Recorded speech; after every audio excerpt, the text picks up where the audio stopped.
Today, Kazakhstan's president promised to shoot to kill protesters after a week of demonstrations. Kazakhstan lies at the strategic crossroads of Russia, China, and Central Asia, and has large energy reserves with billions invested by American companies. Despite that wealth, many Kazakhs live in poverty. And as Nick Schifrin reports, economic frustrations are boiling over into demands to upend the country's authoritarian politics. In western Kazakhstan, the protest became a revolt. Protesters chant Shalket, old man out, a reference to 81-year-old Nursultan Nazarbayev, who's helped lead Kazakhstan since independence 30 years ago, and is the symbol of a corrupt elite whom demonstrators tried to topple. They rallied to target a system they say enriches political cronies and neglects the people. You have to understand what has happened here. The coiled spring has now been unleashed after 30 years. Kazakhstan is wealthy, but technically it's listed as a lower middle income country, and the actual day-to-day incomes of the majority of the population, it's really quite low.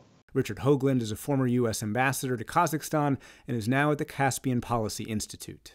Most of the money has gone into a very few pockets, and those tend to be the pockets of the oligarchs and the pockets of the Nazarbayev extended family.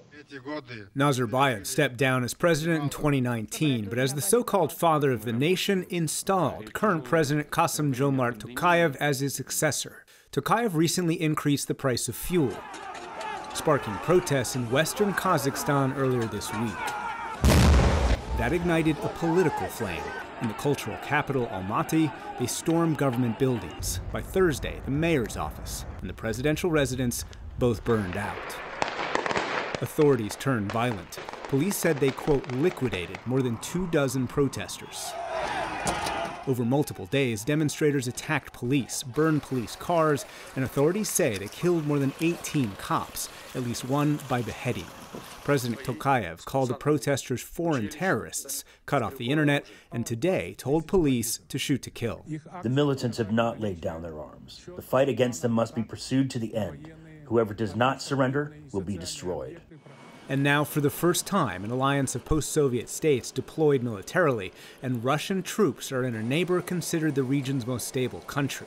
Today, Secretary of State Antony Blinken questioned the need for Russia's presence. Kazakh authorities and government certainly have the capacity to deal appropriately with protests, to do so in a way that respects the rights of protesters while maintaining law and order. Once Russians are in your house, it's sometimes very difficult to get them to leave.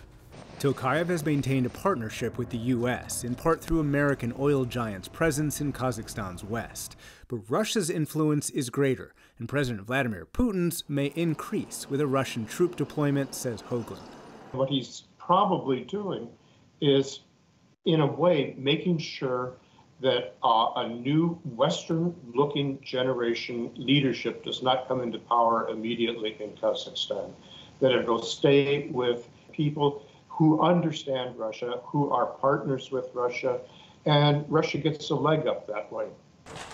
And it looks like Kazakhstan's leaders will try to keep their power by targeting their own citizens. For the PBS NewsHour, I'm Nick Schifrin.